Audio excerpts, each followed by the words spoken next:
as you're prompting it, so for people like us in this field, like we have experience. So it's like we kind of know what the output should look like or our desired output. But like, let's say you don't know about it and you start prompting it and you're reviewing the output and you're going to be learning this stuff along the way. I feel like it's almost like Google searching without less of the sponsorships, ads, all the fluff. Like you can get to answers, not to say you have to trust everything 100% of the time.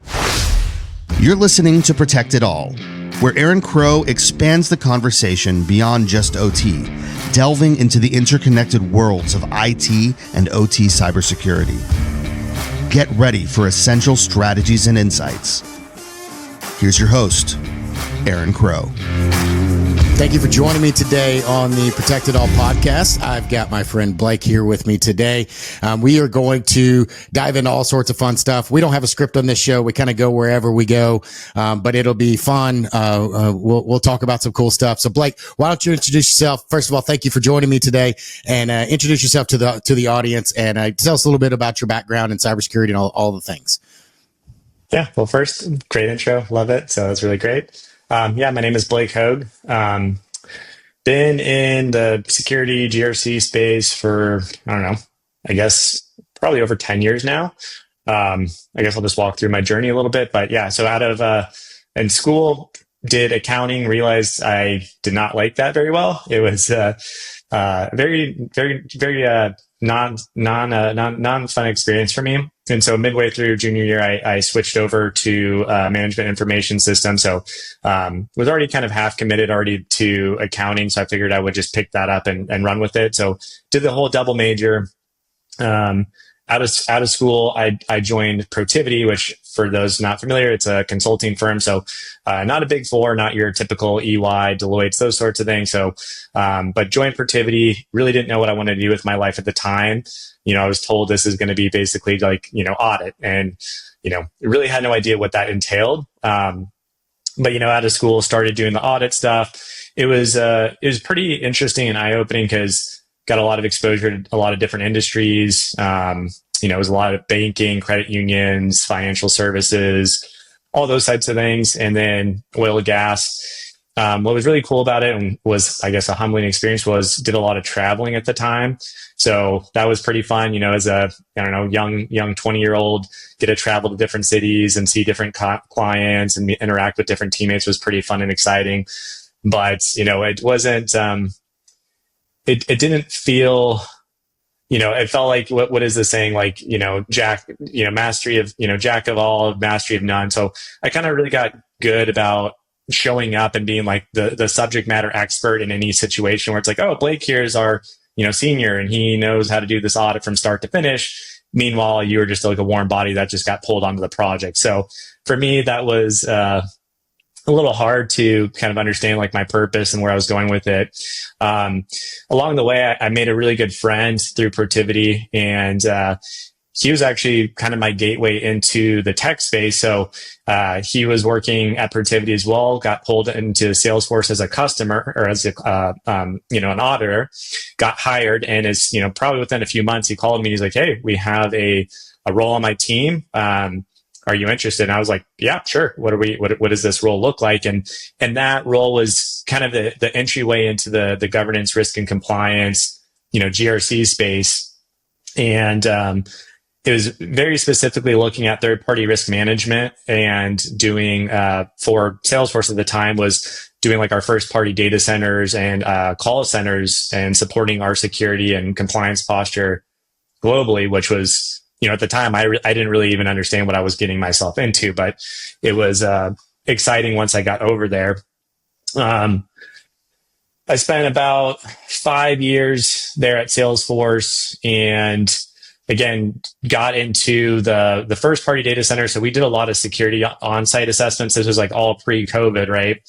And, we would go to all your main data center providers, do security walkthroughs, looking at all the lines of physical security, getting into a data center, looking at their processes, their controls, you name it. Basically, any way that could be basically penetrating into a data center, we were kind of looking at it, assessing it, providing feedback, findings, recommendations, all those sorts of things, which was really cool. I know, Aaron, you've spent a lot of time in OT, so you can definitely relate to that.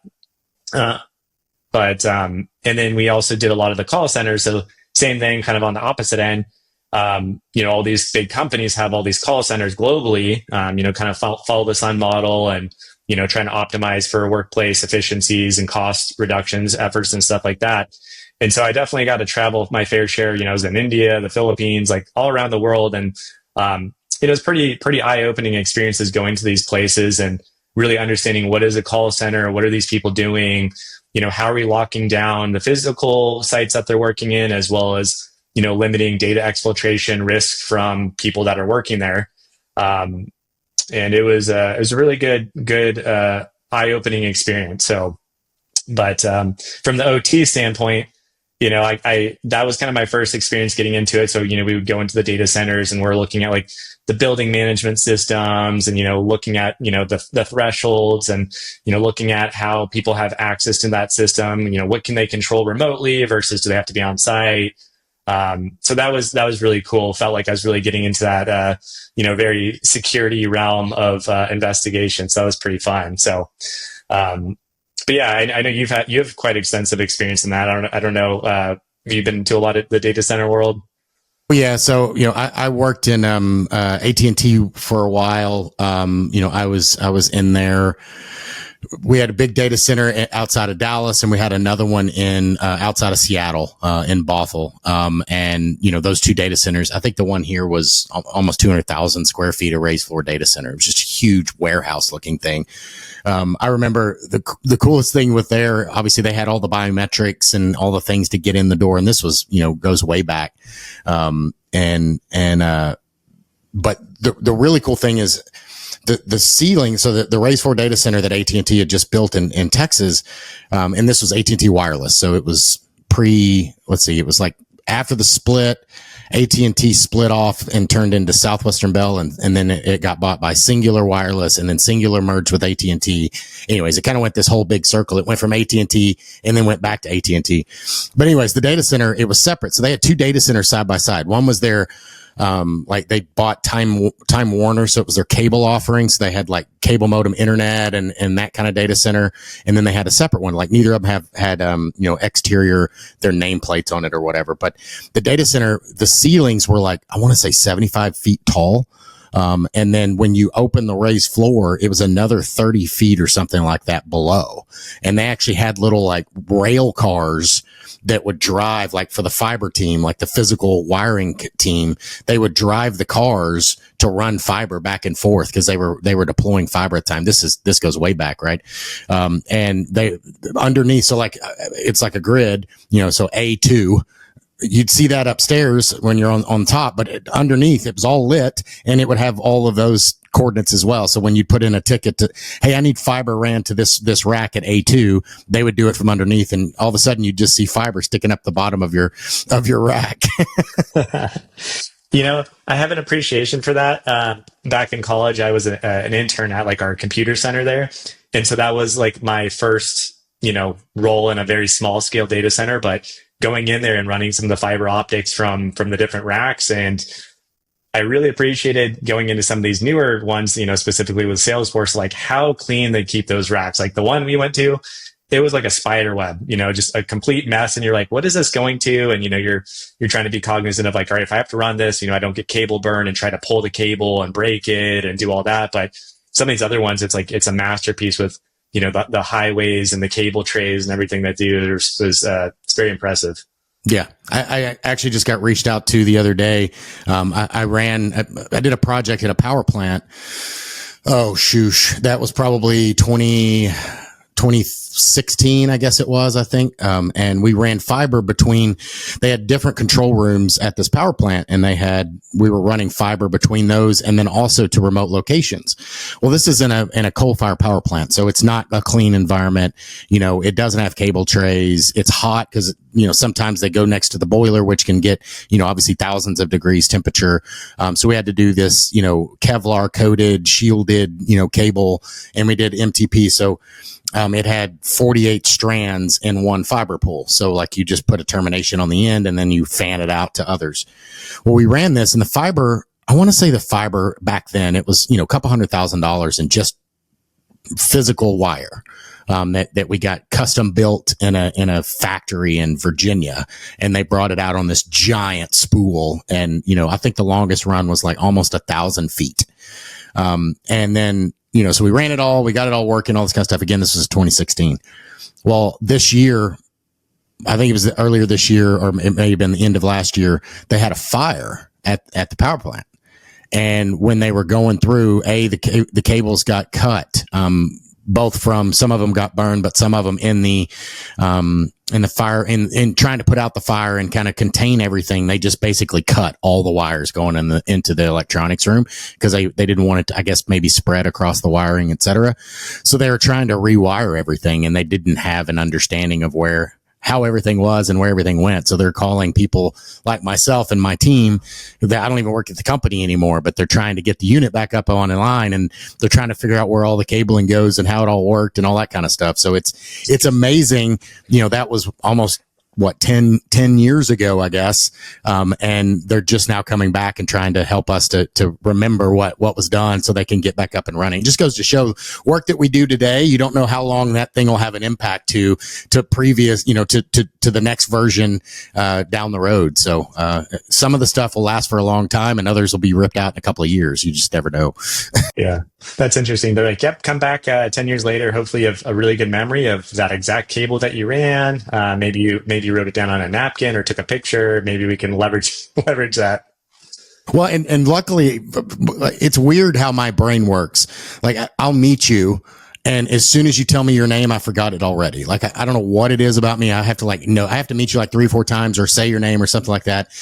I'll remember your face. I know who you are, but I can't remember your name for the life of me. But when it comes to stuff like that, I can still remember IP addresses of servers at that plant today. Like, off the top of my head, I could tell you what the remote access server and the domain controller and the IP address and what its name is, and probably even remember my password. Hopefully it doesn't still exist, but if my account still existed, I maybe even remember the password. It's just like weird things that I remember, and I remember all of the wiring and how everything went, and where it terminated and all that kind of stuff. So I was able to help them just in a quick phone call to give them a little bit of a head start on things as they were looking for the documentation that we created and where it existed, all that kind of stuff. But I'm like, oh yeah, that goes to here and this goes to there. And they're like, oh yeah, that's helpful. Yeah, no, that's really impressive. If it makes you feel any better, I'm the same as you. Like, with the names, like, I hear it. I don't know if it's like the initial nervousness of like meeting a new face, but it'll just go in one ear out the other. And yeah, same thing. I'll recognize you, but I just have to wait for that opportunity to hear your name again. Hopefully someone else says it, so I don't have to ask you 3 more times. Exactly. I just tell people up front, like, hey, I'm horrible with names. It is nothing. I remember who you are. I can remember where we met. I can remember what you do for a living. Like, I can remember that, you like biking in Moab and all those types of things, but I may forget your name. Be like, I don't remember your name. What's your name again? Like, some people get offended by it. Like, it's not intentional. It just is what it is. Especially when you meet so many people, I work really hard to try to remember that type of stuff. But again, it doesn't come naturally. So I have to tell myself, okay, this is Blake. This is Blake. This is Blake. This is Blake. Okay, now it's Blake. Now I'll never forget your name again, but it has to get registered in there before I can recall it. Yeah, totally. That's the same for me. But yeah, the data center world was really, really cool. And especially, typical Salesforce is, those facilities were just pristine, next level, super high tech. So it was really fun to see that. But yeah, I definitely got into like the more OT space, I would say, or kind of more visibility into that from not really having much experience. But, we were looking at all the BMS configurations, and we're also looking at the temperature, humidity settings for the space. We're doing preventative maintenance checks on critical infrastructure like the chillers and the Cray units, and looking at the BMS the UPS systems and the backup generators and their BCP plans and all that stuff. So it was super cool, especially when you see it at some of these facilities that are just seeming like billions of dollars of equipment, and it's super impressive to see that. So that was kind of my my experience within like that first party third-party risk, physical security realm. I also supported within like the Salesforce a lot of our security compliance and GRC. So a lot of the testing we did on site, that would go into like our SOC 2 controls or ISO 27001. And then we would work really closely with our customer trust team. So when we would have like, big customers that come and go, hey, like how are you getting assurance over these data centers or these critical third parties or sub processors? A lot of the time they would defer to the work we would do on our on-site assessments and our documentation, our SOC 2 reviews and all that type of stuff. So, but that was a really fun experience. So, what's some of the bigger things that you found in those spaces that maybe people didn't think about, maybe even surprised you, whether it's in the OT or the IT or it's easy to think that those big companies have it all figured out, like they've got big budgets, they've got big teams of people that do all these things, but that doesn't mean that they've fixed all the problems, right? So what are some of the things that maybe, and again, you don't have to call out a particular client, but what are some of the things that maybe you were surprised by that you saw that were still, vulnerable or gaping holes or things that they'd missed or something like that? Yeah, I mean, I think it's one of those things where, if it's your house, for example, you walk by a problem all the time, you kind of just become blind or immune to it, and you don't really realize that it's a problem. And it could be something as simple as like, even if you're not an experienced person, let's say you're not, this is your first time going into a data center, like there might be things that you see off. You're like, oh, why does this critical hallway not have a CCTV camera facing on it? And they're like, oh, that's a good point. We didn't wire one here. Okay, well, you probably should have one here watching your UPS room. Or let's test out your badge reader. Okay, like it looks like, my guest badge plus, my biometric is now somehow working on your door to get into this critical room. Like, are you testing that? Or, what's your, your profiles and permissions for your badge access? Is this like you've deployed, all doors to your guest badge and you haven't tested that? So there's instances like that where, if it was exploited maliciously, yeah, some of it could be pretty bad, but I think a lot of people just become immune to it because they see it every day and they don't, there's so many other things they're probably doing just like in our daily lives, right? You get busy and, oh, I'll get to it. Or, maybe it's not as critical. No one would actually get into that room. So it's not, risk-based approach in terms of dollars or time or effort. So you would see stuff like that occasionally. Yeah. Well, and I found it can be also the assumption side of, well, somebody else has to know about that. Like it's too obvious. Like surely somebody's already put in a ticket, or there's already a work order for that, or somebody's already brought that up. But many times it's not, because either everybody's thinking the same thing, somebody else will take care of it, or somebody else will put in that ticket, or, again, like you just assume that things have been fixed. I was doing a walk down of a manufacturing facility, and they build, it doesn't matter. They build, a lot of stuff, and they've got like 8 lines, lines on their floor. And as we're walking around, I'm doing all this, and it wasn't a cyber thing that I found. And that's the other piece. When I'm doing assessments and walk downs, I'm going to find things that may be operational and not necessarily a cyber risk, but I'm still going to bring it up. It's just part of me. And again, maybe because I have this OT and operational background, I bring these things up. But one of the things that came up was they had, it's this huge, factory floor. And they've got 8 lines, like I said, and in between each line, I think it's 3 or 4 lines. They have this network cabinet, and it's up on, again, really tall ceilings, and they've got these pillars, and this network cabinet is like, I don't know, 20 foot or maybe less than that. It may be 15 foot, about the size of a basketball goal, up on this pole. And it's this half rack, and it's just mounted to this cabinet. And I was asking a question, like, what's in that cabinet? Cause there's like there's like 4 of them in this space. Like, oh, well, that's the networking cabinet. I'm like, okay, so what is it? What's it used for? I'm like, well, all the lines tie into that. Okay. Is there redundancy in there? And they're like, what do you mean? I'm like, are there redundant switches? No. Okay. Is there redundant power? What do you mean? I'm like, does it have 2 power supplies sourcing from different circuits? Or if I go trip a circuit, is that entire rack going down? There's no redundancy of any kind. Okay. And I'm like, so I can't, and it had black darkened, tinted glass on the front. So you can't even see any of the indication lights on the switches. I'm like, are you doing any monitoring? No. Does anybody ever like walk by and check on those? No.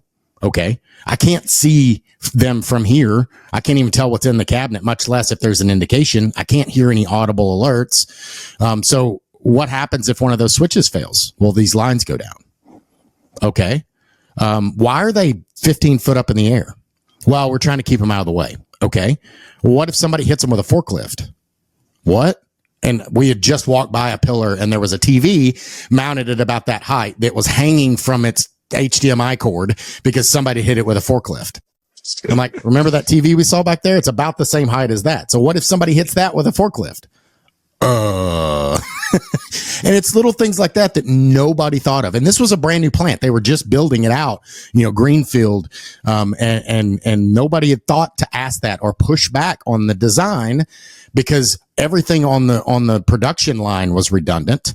But once it went back to the networking, it wasn't. And if that network switch went down, the entire production line went down because everything transmitted across that network layer, which meant that, the first zone back to however many, sections they had in each production line, they couldn't talk to each other. So it would just shut itself down.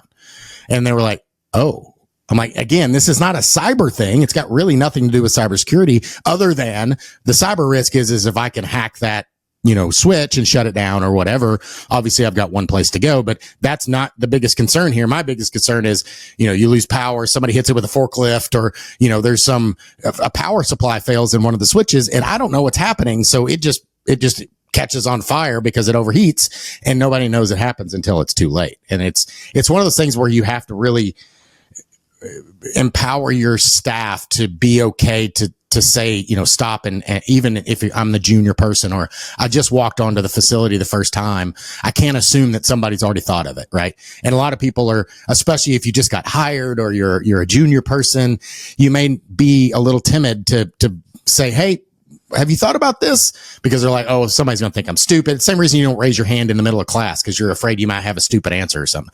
I'm not speaking for you. I'm speaking for myself. That's why I would sit in the back of the room and just take notes and let other people ask questions. Yeah, totally. From their standpoint, it's like, having the N+1 redundancy is, very important. Like you said, whether it's a cybersecurity, someone can exfiltrate into there and control your box, your machine or whatever. That's one thing. But even from like a process is like, if this goes down, like you're not able to make money and that's bad. So you need to figure that out. But I agree. I mean, I'll point to another example here, kind of like you said, like the idea of a control, there's like good design controls and then there's bad design controls. So, again, looking at some of my on-site assessments, right? Like looking at some of our call centers, I remember one instance where, we were looking at their key management process, right? Like how do you store keys, critical keys that get into this in case of power failure where, you don't have badge access, you don't have that like physical keys. And, you're like, all right, they escort you over to the key management. Here's our key management process. And, it looks like, a rack of keys, kind of behind a glass thing, kind of similar to this, nicely on display.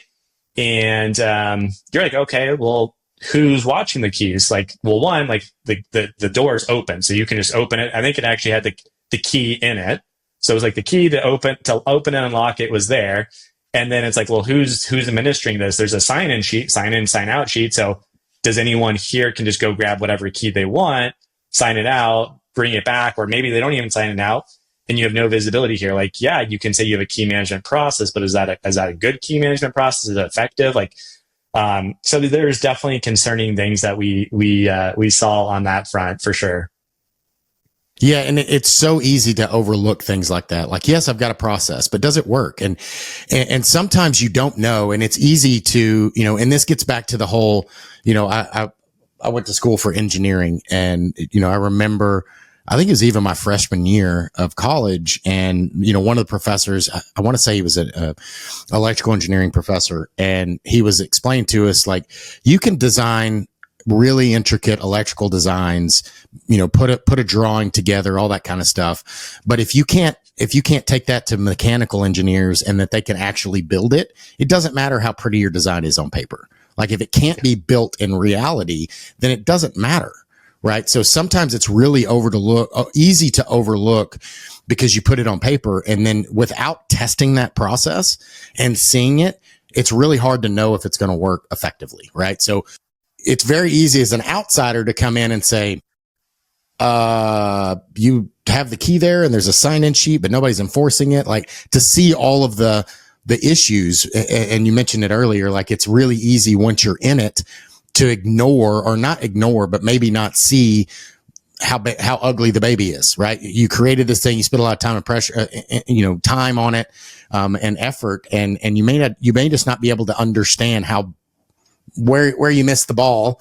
And it's really easy as an outsider. And it's one of the reasons why consultancy is such a powerful thing, is I'm bringing all of the experience that I have from seeing thousands of sites, literally thousands of sites in all these different verticals, from, corporate data centers to buildings and, skyscrapers and power plants and manufacturing facilities and, buses and trains and, substations and a little bit of all those things. So when I walk in, I'm bringing all of that knowledge with me, and I can see things that I've seen in other places. So they stand out to me like a blinking red light. So when I walk in, it's like, oh, I've seen that. That's a problem. I've seen that be a problem. And you see it, and not you, but whoever the person is that did it, right? They're like, well, I don't get it. Like, because they haven't seen 50 other examples of why that was a problem. So to them, it's not that they're dumb. It's not anything like that. It's just that it's not the blinking light that it is to me when I walk in, because I've seen it that way and the issues that it caused and why. So it's easy for me to point out and say, ABC 1, 2, 3 in a few hours of a walk down, when I've got 15 people on their team walking with me, and every one of them, I can hear it and see it under their breath. It's just like, how did we not see, not that Aaron's so amazing. How did we not see that? Like, we walk by this every day. We've done this conversation 1,000 times and we never thought about that. Yeah. Yeah, totally. I've been there, done that. So, and I think as you said, like, from a consultant, you have a very large and I guess in-depth experience in OT and all that. And the infrastructure is like, you're able to kind of like mentally benchmark, your clients and customers. You're like, yeah, I've been to this. This is what a good experience looks like versus this is not good. So you're able to really be able to, communicate what good looks like, what good design looks like, and help provide that guidance there, which is really good. And I think back to your point as well of, like, on paper, controls and processes and designs look great. But, that's where it's like, you need to start doing the testing. So whether it's like in a, incident response testing or business continuity testing, it's like, do some tabletop exercises. You have this 30-page document. Are the people still that are supposed to be involved? Are they still at the company? Or did they just get assigned to this document? They've never even looked at it. So when, shit hits the fan, so to speak, people aren't reading through 30 pages and go, I have no idea what to do. I'm so lost. This makes no sense. And, in terms of like a compliance audit or, what your customers want to see, yeah, maybe that 30 pages looks really good and sexy. But when it comes down to, like, let's get actually things done and show results and test this out, like, it's going to break down and it's not going to be good. So 100%. Speaking of tabletops, I love that analogy. And I think so many organizations and groups and teams and executives miss the point on compliance, but also B, like, tabletop exercises.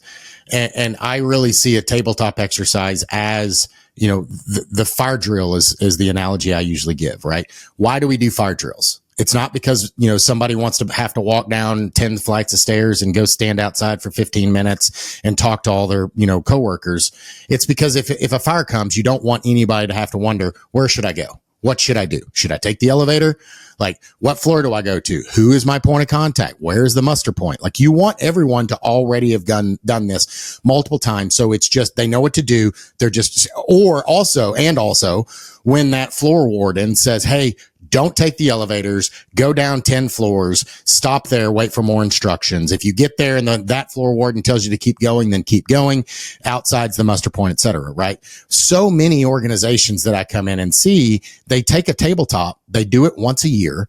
They only include their executives and maybe the managers. They're not including the actual boots on the ground that are actually, implementing and running the incident response plans or the disaster recovery plans. So they don't include all the right people. So they get this false narrative and false sense of security that they've gone through and they checked the box. And they don't actually get the benefit that they're looking for. instead of, so we've started doing these, what we call them auto tabletops. So we partnered with a company called ThreatGen, and we bring in and do these auto tabletops. And the benefit that it gives us is it's an annual license subscription. So the teams can use it. And I look at it more as like a training or even a team building exercise, right? So you can actually feed it. It's a local model, so it's not in the cloud. It runs locally on your machine, so it's not going anywhere. It's not leaving your network, so there's no worry about, exfiltrating asset information or vulnerability information or anything like that. But you can feed it things like your asset inventory, your disaster recovery plan, your incident response plan, and it'll go through that stuff. The difference than an old school traditional, tabletop which is static. And I've done them many times, and you walk in and you get to a certain place in the tabletop, and then somebody raises their hand. Yeah, that's not how we do things. Like that's not accurate. That wouldn't be how we would respond, or we have this control that mitigates that. And then you're just like, okay, well, we'll just continue anyways, knowing that. So just ignore that step, right? The difference with us is because it's using AI, we can actually say, time out, and adjust the tabletop on the fly and change the rest of the questions and all of the scenario based upon that. And then the other piece to it is just like a fire drill, when you run it, it's going to score you. So let's say you do it the first time and you got I don't know, out of 10, maybe you got a 7, whatever the number is. You can do that same exact exercise the following week, the following day, whatever. And in theory, you should have learned from your mistake, kind of like what we talked about with remembering somebody's name. About the second or third time I meet you, I'm more than likely going to remember your name. I'm not going to continue making the same mistake over and over again. So if those teams have learned from those, I didn't pull out the incident response plan. I didn't call, the supervisor in time, or I didn't, shut down the network, or whatever the step is. And once I learned from that, not only can you adjust your incident response plan documentation and let everybody know about it, you can also go through it again and see if you get a better score, right? So you're constantly improving, and it documents it. It's really powerful, but it's only as powerful if I only do it once, then it's just the same as a static one. But if I use it and say, hey, I want to do this monthly with my team, and I'm going to have all the way down to the people that are actually hands-on, that are actually doing the stuff, I want to make sure that they're part of it, because all of this is going to roll up and bubble up to improve my incident response plan, but also make sure that everybody, when an incident does happen, that they know what to do, because that's not the first time they've been looking at this piece of paper. Normally, incident response plans are, like you said, 30-page documents, and they sit in some file folder somewhere and, break glass in case of emergency, but nobody actually looks at it until it's in the moment. And then they've got 12 people looking over their shoulders, and they've got all this attention and pressure, and, the sky's falling, and people panic. Everyone does. Like, your blood pressure raises, and, it's just not the opportune time to figure it out. Yeah, you're just shaving off years off your life with stress at that moment. Exactly. But yeah, no, that sounds really cool. I'll have to actually look into that. But yeah, I think, like you said, just testing everything out and making sure people are aware, and it's muscle memory, and it's super, super important. And not just doing, things for compliance. Like, that is an important thing, right? Like, we have, every company I've been at. So, and I guess I'll just bring it into this. So, like, when I was at Instacart, I built out the customer trust program, or customer security program. So being on the receiving side of that, opposite of third party risk, is I was getting the customers coming to me and going, hey, we need to see your SOC 2, your pen test, your, pre-filled questionnaire. We want to know about your disaster recovery. We want to know about X, Y, and Z. And being able to have that stuff and, like, confidently be able to share it out is not, doing the security and process things for security and processes, not just to check the box and go, we got the audit stamp, or, hey, we're going to give this very fluffy, artificial document to a customer just to make them go away. Like, those things are important. And it's kind of one of those things, like, let's, we drink our own Kool-Aid. Like, this is our process. This is how we execute it. And we're happy to share it and educate people that we actually have good processes in place, and we secure your data. And, so that was my experience. But a lot of people I've seen, kind of do the compliance first, and then the security will process second. Well, and I came from power utility where it's very compliance heavy, right? So there's a lot of regulatory compliance that goes in power generation, power transmission, distribution, et cetera, for obvious reasons, right? And I've also seen many organizations that do a really good job with it. All of them do a good job, but sometimes people don't understand the difference between compliance and security, right? I can have a really good, strong cyber secure environment and not meet compliance. And I can be 100% compliant and have vulnerable areas in my security posture, right? It's not a silver bullet. It's not one or the other. It's both, right? I can't just work on my compliance and then think that everything that needed to be done is in that compliance documentation, because it gets too stringent. So when they do compliance, they try to keep it pretty high level. They try to keep it fairly, open-ended so that you're not overly prescribing things that don't apply, to all parties. So they really have to make it where it fits the right model, right? So I've seen so many that really struggle with that the mixture between compliance and security, and why it's different, right? Why it can be hard. And to your point, you talked about checking that box, and it's really easy to go down the list and say, yeah, we do this. I've got a doc. Yeah, here's my piece of paper of my, my compliance, my incident response plan. But to your point that you said earlier, right? They haven't actually ran through it. They haven't tested it. They don't know if it's a good incident response plan, but it is one. It's just like I can go to ChatGPT and tell it to create me an incident response plan. And I can print it out and put it in our SharePoint and label it and timestamp it and, all that kind of stuff. So check the box. I've got an incident response plan. But what's the point of it if it's not accurate, if nobody knows how to use it, if it hasn't been tested, it hasn't been validated, like all those things, and I think companies are getting better. Even looking at cyber insurance, like cyber insurance has changed so much over the past 5-10 years, where, in the beginning, people were using cyber insurance instead of the cybersecurity. Like, oh, I just got an insurance policy. I don't need to, actually deploy controls. I'll just insure in case somebody breaks in. And I think now, obviously, the cyber insurers have gotten wise and said, yeah, that's not how this works. Yeah. If you can't prove that you have multi-factor authentication and you have firewalls and you have segmentation and you have endpoint protection, and if you can't prove that you have those things, then I'm not insuring you. And if I do insure you and I find out you didn't have those things, then I'm not going to pay the claim. Like, those are, it's compliance, but it's compliance in proving that you've done the due diligence that you said you were going to do.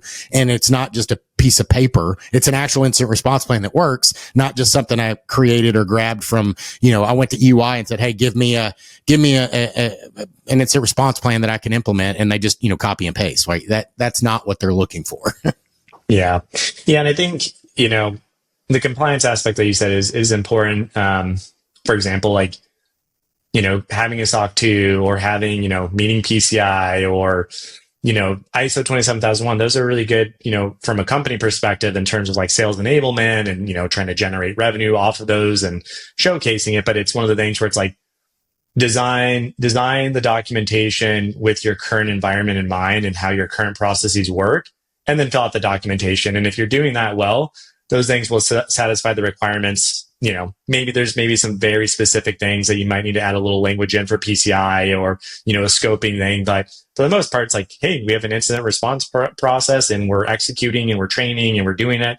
And it's going to satisfy, 5 different control frameworks for these attestations and external audits. Great. Everyone wins and we can sell the business better. And so those things are definitely important. It just, I think a lot of people, you said nowadays with like ChatGPT, for good or for bad, like, create me this policy. And then an auditor comes in and is like, yep, ship shape. It looks like you have a great policy and nothing to look here. No deficiencies, no findings, and have a great day. See you next year. Right. Which, again, not to beat down on ChatGPT. If you don't have an incident response plan, you should absolutely use AI tools to help you create one.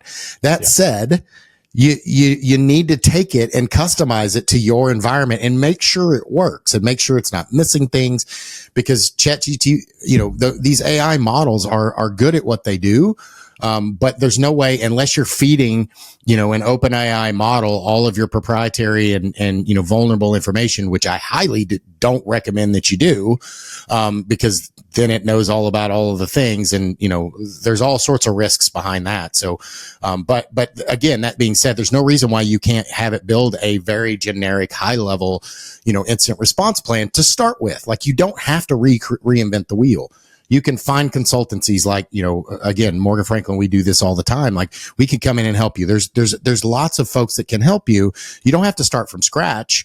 But at the same time, you still need to customize it to your space and make sure, my business is different than your business. So yes, I could give you a copy of my incident response plan, but it's not going to necessarily fit your business. Like, your crown jewels, the things that are important to your business, where those risk factors live, all that's going to be unique to your environment, right? So we need to make sure that the right people are at the table to raise those questions of, where are the crown jewels? Where are the most important assets? Like, what is our business process? Like, where are the things that we need to make sure that we can get to and respond with, and that's where working with third parties, working with consultancies, but even that, just making sure even if I came in, Aaron has been to all these different places and, yes, I can help you get a long way, but I'm still going to need people on the ground that know the process and have done it to make it complete. Like, as good as I am, as good as you are, like, we can't come in blind and say, here, I know how to fix all your stuff. Like, there's some, investigation time, and interview time that we need to have to really completely understand your business and how to make sure that you're covering all the bases. Yeah. And I think like you said, like, going into the AI topic a little bit, it is such a great starting point and tool. Like, if you're not versed in one of those areas of, hey, create me a policy or an SOP, great. It'll spit something out. And then, like you said, whether you're capable or not, or you hire someone else, go interview stakeholders, interview your security person, interview your BCP person, interview this person. And then you can kind of tune it, like you said, specific to, like, your crown jewels, your processes, your people, your technology. But I mean, it's, I don't know if you have any specific thoughts on AI and where it's going, but it is a pretty good, like, hey, I have a meeting, but I'm going to prompt this thing really quick to build me an outline. Once I'm done with that, I can go, spend a few minutes in between meetings for the next thing and tune it. And I found it's pretty game changing, just getting some threads and brainstorming ideas going, and then can take it and run with it from there. But I don't know if you're finding some good use cases for it for yourself. Yeah, for sure. It is definitely game changing. And if you're not using some AI tools in your day-to-day operation, then you're missing the ball, right? That being said, obviously from a cyber perspective and an organizational perspective, you need to be careful. DLP, you don't want your data getting into the cloud that shouldn't be there. But that can go with training. Like, anything that I'm putting into AI, is not anything that somebody couldn't find on the internet already, right? It's general information. It's a logo. It's a brand name, things like that.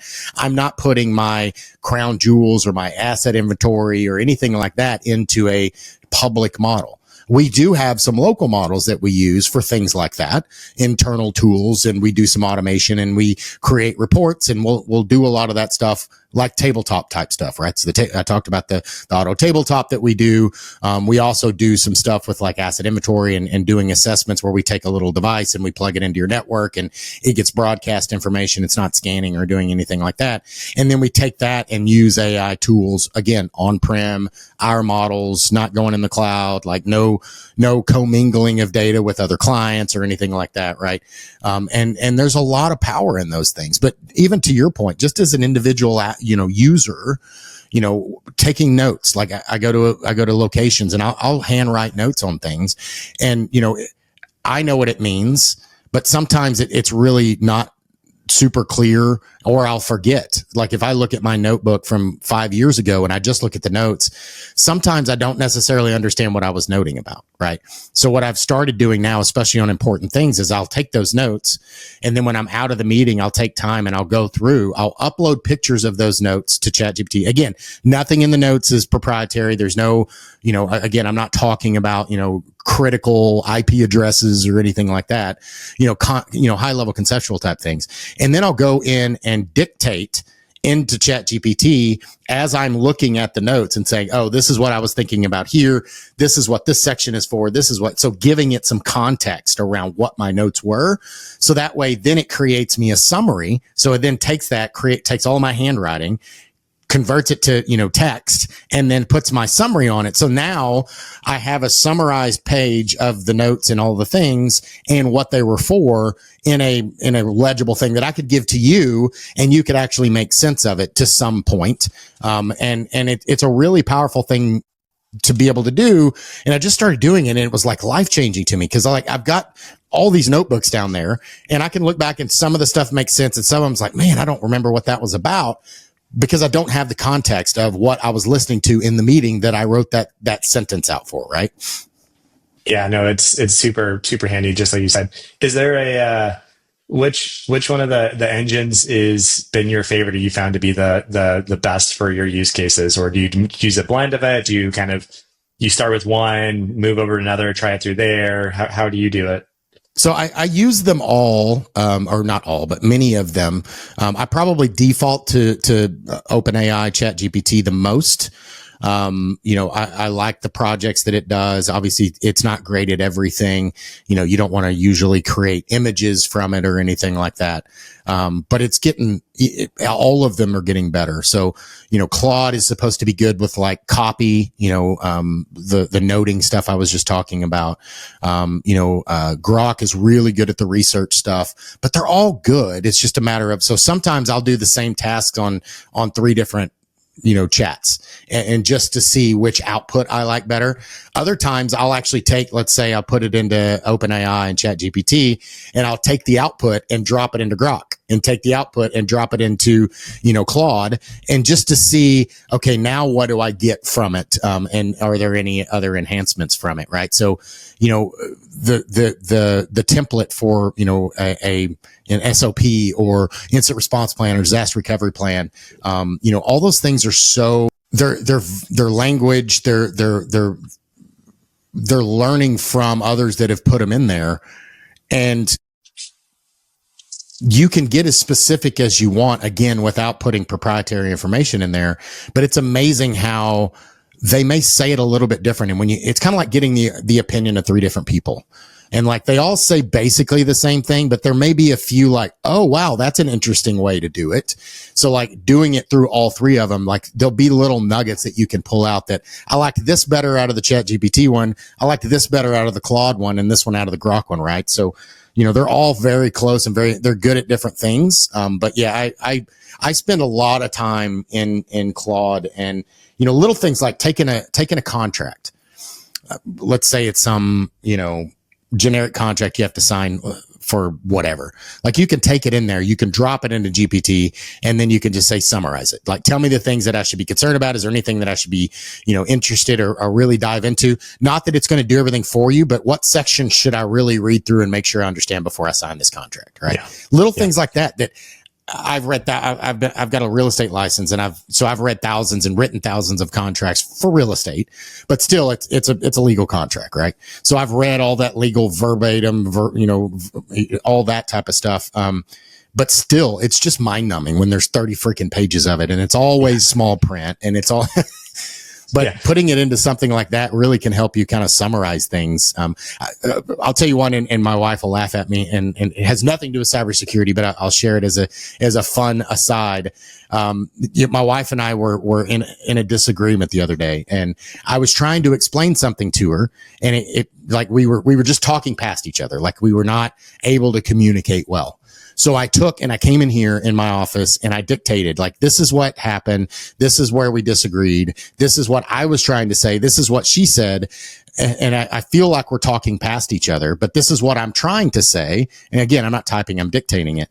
And it created this response that was like, when I read it, it was like, that's what I was trying to say. I don't know why the words couldn't come out of my mouth that way, but so I sent it to her, and I prefaced it by saying, I did this through ChatGPT. I wasn't trying to pretend like I created the words, but they were my thoughts, and dictated through exactly what I said. But because of the way that ChatGPT was able to kind of word it, it made her not be defensive about it. And she was able to see my perspective, and saw that I understood her perspective as well.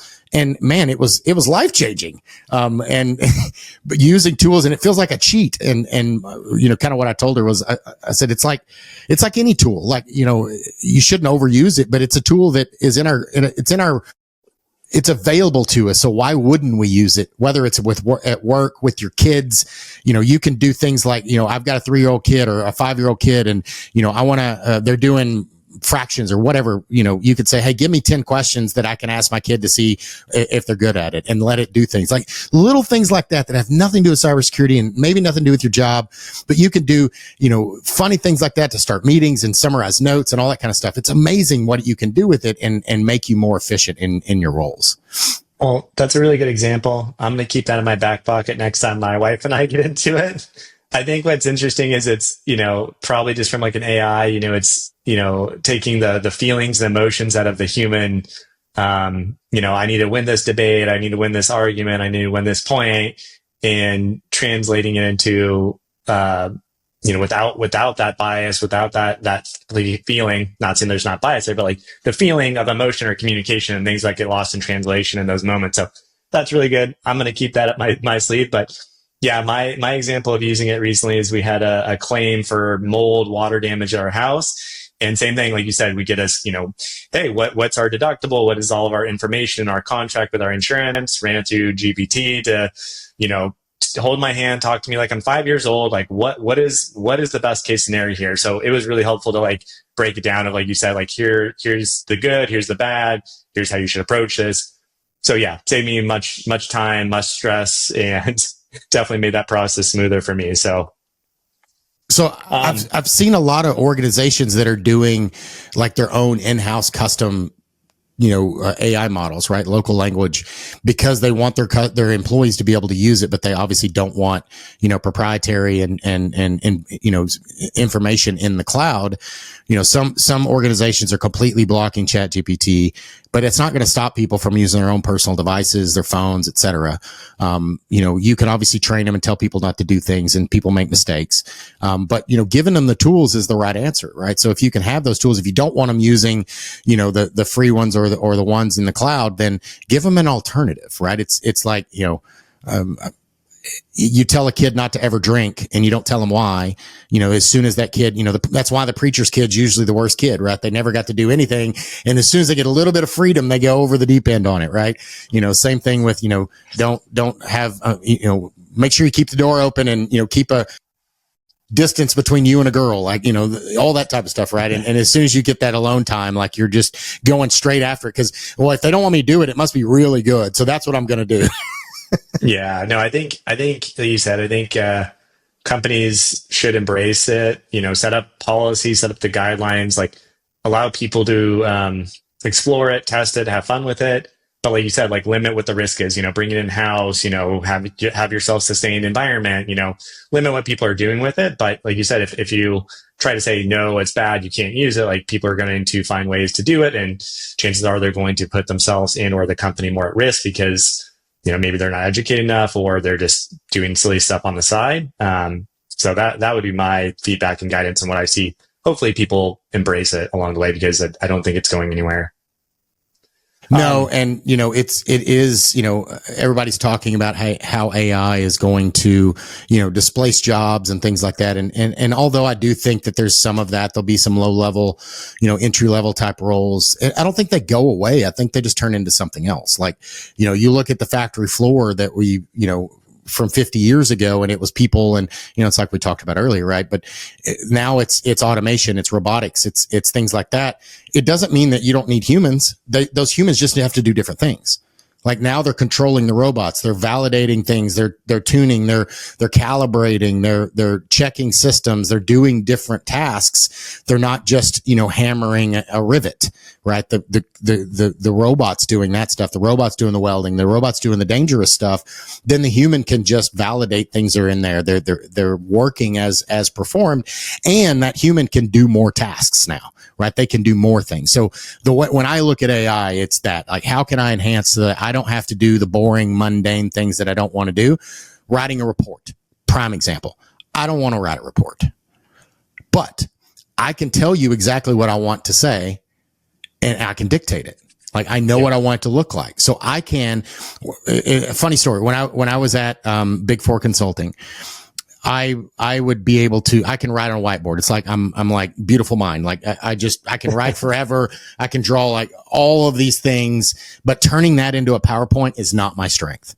Like it's like, I can't do it. Like I can, but it's not going to look right now. So back then they would take entry level people, so seniors, and they would bring them in and they would schedule a meeting with me, and they would bring out their cell phone and they would record the audio. And then they would ask me like whatever they needed to write a presentation or a report on or whatever. And I would draw it all out on the board as I'm talking. So I'd have pictures and diagrams and all the things. And then when the meeting was over, they would take the audio, they would take the pictures, and then they would use that to manually create a PowerPoint. So now I do the exact same thing, but instead of the entry level, 2 people that are doing it and manually creating it, I dictate it to ChatGPT, and then I put it into another platform that creates a PowerPoint. I can create a PowerPoint in 5 minutes.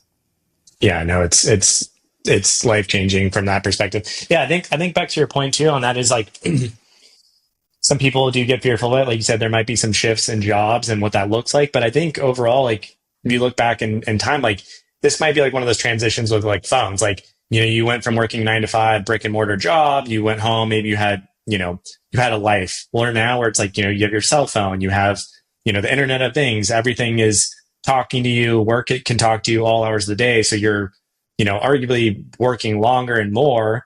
And same thing with like, AI, it's like, okay, maybe you're going to work, more in a different aspect or a different capacity, or pick up a different skill set and take some of the mundane, low-hanging fruit that, like you said, just translating something. Like I already wrote this out, I freehanded it, stencil it.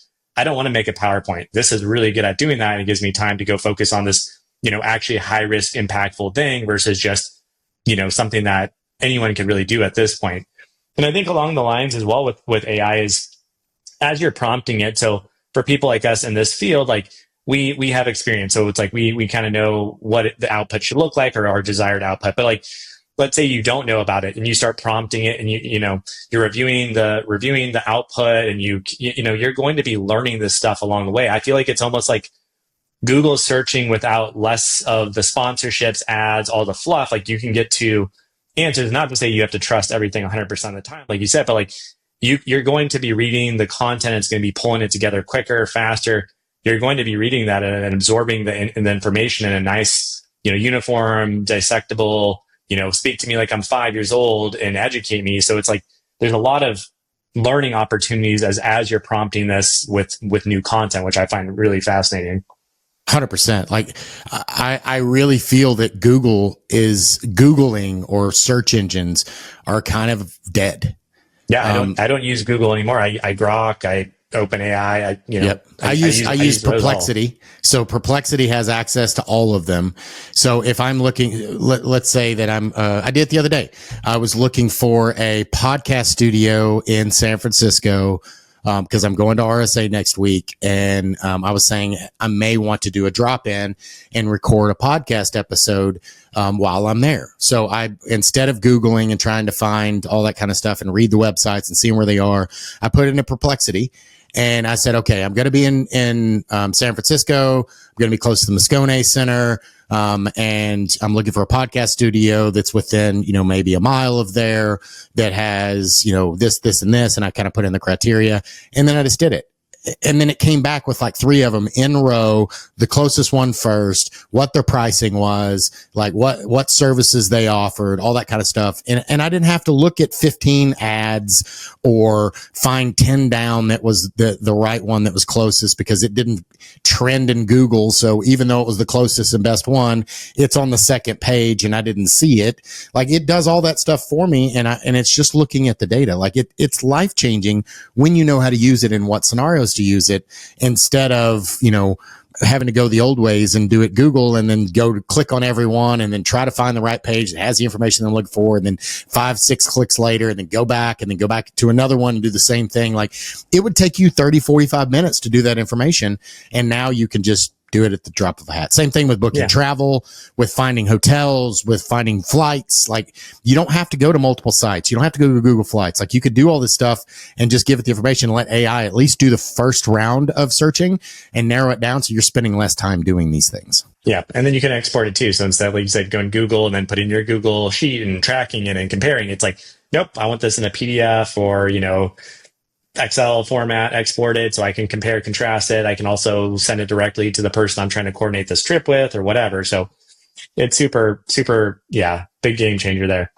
One thing I wanted to touch on outside of the AI and some of the security realm, and I don't know how we're doing on time here, but one thing I'm passionate about, and I believe you are as well, and I don't feel like this is maybe discussed enough in the field, but it's just like the mental wellness, health, we work in this stressful field. I'm not saying that this is the only stressful field, but it's stressful, right? What do you do to, I guess, prolong your lifespan, de-stress yourself, stay in the game? Like, that's something I'm always fascinated with. And I haven't really chatted with enough people about that, but like, what do you do to stay grounded and mentally sharp, physically sharp, like in the game for as long as possible? Like, what do you do? Yeah. So for me, I had this journey in my life. I was, working in a job, great job.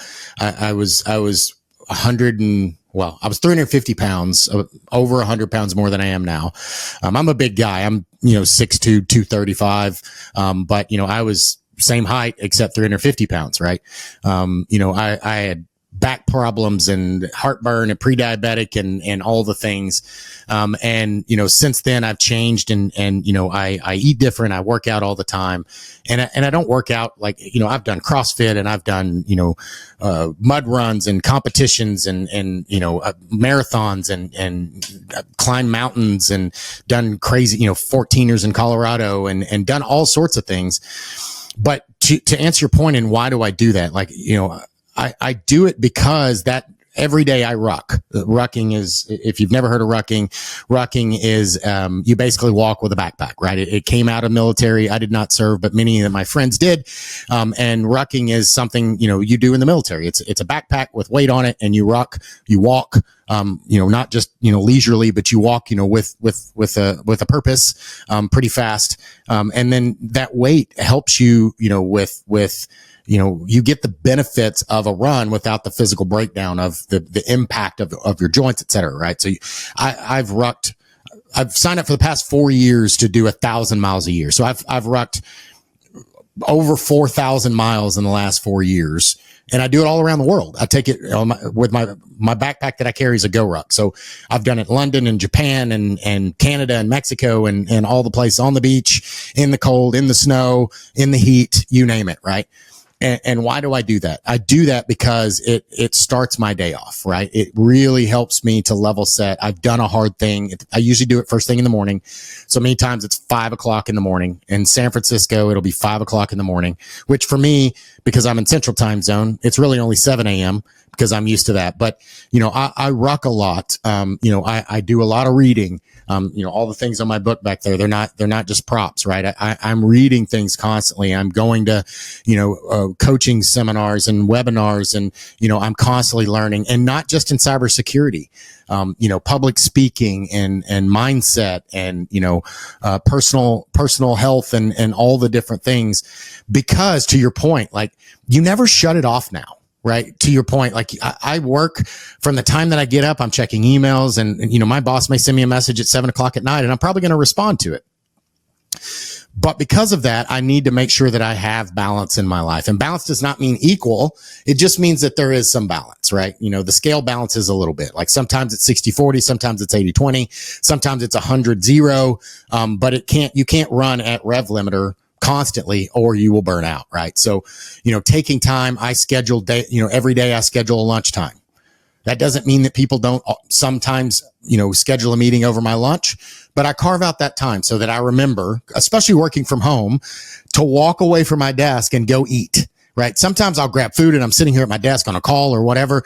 And it's okay to shut this off and go walk away for 15 minutes and talk to my wife and then come back to work, right? It's okay to step away. And when we go to the office, we used to go to lunch and we're talking with friends and all the things. It's really easy to just get in the groove and, you know, work nonstop all day long. So for me, it's a mixture of fitness. It's a mixture of, you know, whether it's meditation, you know, grounding, you know, obviously hanging out with friends and you know, I do jujitsu, you know, a lot of things like that I'm 47 years old. I do jujitsu. I work out every day, many times twice a day. You know, I do a lot of physical things because to me, it's amazing how much more energy I have when I go do those things than when I just wake up, have coffee and don't do anything physical. Cause then I'm like tired at 2 o'clock and I'm like passing out. It's exactly the opposite of what you would think, but for me, it's true. Yeah, no, I'm the same way. Like I like to start my day off with some exercise and, you know, today was one of those days where I did some walking, not as much as I want, not as physical exertion. So definitely a lot more caffeinated, but yeah, you know, I just feel a little bit slower, a little bit more tired. But yeah, for me, I love the sense of like fulfillment of like, I did that hard thing today and like everything else is seemingly easier or less stressful or gets to me less. And then on top of that, just from like a mood and mental, like, you know, I'm less agitated. I'm less, you know, less stressed. I'm not going to yell at my neighbor or someone because like I've had a rough day. So for me, it's definitely a big distressor. And, you know, like the competitive aspect. I know you mentioned like jujitsu, like I don't personally do that, but it's like, I like competing. Like I use, you know, do cycling, triathlons, like racing. And for me, like I use apps like Strava where it's like, oh, who was the fastest on this route today? Oh, it hopefully would be me. But I love that. And just, I think it just, like you said, grounds me. It keeps life in perspective. Like the job is fun, but it's, you know, this is a part of me. It's not my identity. And there's definitely more to it that keep me in the game longer, keep me happy, healthy, and, you know, connected with my wife, my kids, and my community. So 100%. Yeah. I mean, the other thing obviously is, where I met Blake was shooting. So this evening I'm going to Staccato. They're having a meeting tonight. So kind of a meetup type thing. So I'm going out there in a little bit after this call on Friday. So, you know, shooting and I love that you brought this up because I think so many people don't focus on this and it's really important. The irony is the more that you pour into yourself and do these other things outside of work, the better you show up at work, right? The more energy you have, the more clarity you have, like all of these things that you have one physical body that you're in. And the better you take care of it, and take care of it doesn't mean sit on the couch and do nothing. That's not taking care of your body. Taking care of your body means moving it. It doesn't mean you got to go run a marathon. It doesn't mean you have to rock or do jujitsu or any crazy stuff like that. Just move your body. Like it can be just walking. It could be going and standing in the grass and grounding yourself. Like it can be really simple things that have profound impacts on how you show up in all things. Like you have more compassion for your spouse, for more compassion for your kids, your coworkers. Like you have more clarity around looking at these things because you're not as groggy, you're not grumpy, like all those types of things. So find something that works for you. And again, it doesn't have to be extreme. This isn't about weight loss or having a six pack or doing extreme sports or anything like that. Happens to be what works for me. I'm just crazy like that. Sounds like Blake is too, just a little bit different. He's going to go, jump boulders in Moab next week. So, he's got his own version of crazy. I'll be dodging homeless people in downtown San Francisco while I'm rucking at 5 o'clock in the morning. So yeah, that'll be my extreme sport. Yeah. Yours arguably sounds more dangerous than mine. Irony. I probably shouldn't say this, but usually what I do when I go to San Francisco, cause I can't carry anything on the plane, I usually buy like a very legal pocket knife. and I'll Amazon it to me there. I'll pick it up and I'll carry it with me just in case. And then I just throw it away at the end of the week, right? Because I can't get it back on the airplane because I don't check a bag. But, just that little bit of thing, or I'll carry like a, set of keys or something, because it's pretty crazy down there in San Francisco these days. Yeah. I used to live, Soma, Tenderloin area. I think we talked about this last time, but yeah, it was, it was not my cup of tea. Saw a lot of, troubling things. Do not miss that area. So yeah, it's a gorgeous city. I love the weather. I'm always excited to be there, but every time I get there, it's just like, man, how have they let this place get so bad? Yeah, I agree. Awesome, man. Well, hey, what's the call to action for folks that want to, kind of check you out or anything like that? Yeah. Mainly stay active on LinkedIn. So you can look me up, just Blake Hoge on LinkedIn. Happy to connect, happy to do one-on-ones, chat, just get to know people, share ideas. So just look me up and happy to have some more people in my network. So yeah, absolutely. Definitely check out Blake. Awesome dude. Come to one of our cyber shootout events. You'll probably see him there, rocking and kicking tail on the range as well. So do we have another one in Austin coming up? I know you guys have one in Las Vegas, right? For was it Black Hat or? Yeah, we've got one coming up for Black Hat in Vegas, and then we'll have another one in the fall, October. It's another thing I'm talking about at Staccato today is setting dates on that. But yeah, there should be one in October-ish, late September, early October, here in Austin. So definitely reach out.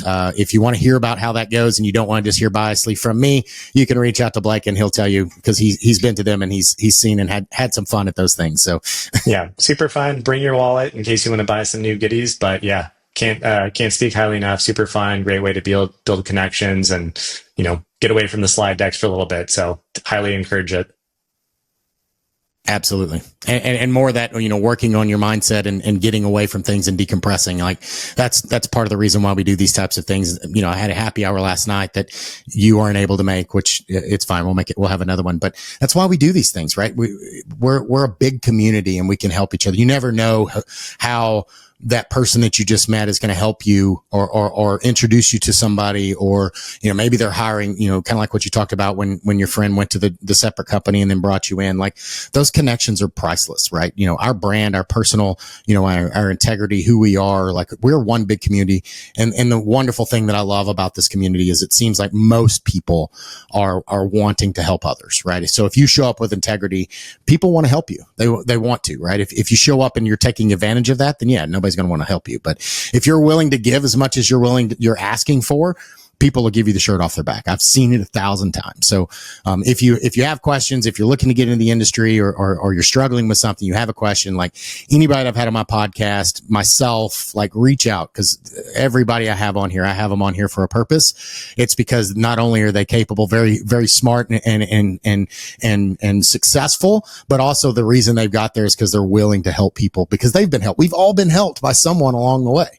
Most of us, many, many people. And we have stories. I have war stories I could tell you with mentors and friends and colleagues and bosses and coworkers and all these great, amazing stories of people, because it's all people. Like all business is a people business. Like it doesn't matter if you're cybersecurity, you're the janitor or the CEO, all business is a people business. So remembering that, whether you need help or remember also when you get into those positions to remember the people that helped you. So when people are asking you for help, you're willing to do it as well. Yeah, I love that. I completely agree. And I love the community out here in Austin. I feel like there's tons of people out here, some really good people in the network. So if you guys are on the fence of moving out to Austin, highly encourage it. Definitely a great community. So 100%. You get to go to fun shooting events and happy hours and jiu-jitsu events and all the things that we're doing out here. Yeah, sounds like Blake needs to lead a cycling cyber event. So yeah, maybe I'll get that set up. So definitely be fine. Try not to get anyone hurt, but I think we can have some fun with that too. Yeah, maybe we can get Lance Armstrong to show up. Yeah, exactly. All right, dude. Hey, thank you for your time. I appreciate it. Have a great weekend, sir. Always a pleasure to speak. Yeah, thanks for having me on. Appreciate it. All right, man. Thanks for joining us on Protect It All, where we explore the crossroads of IT and OT cybersecurity. Remember to subscribe wherever you get your podcasts to stay ahead in this ever-evolving field. Until next time.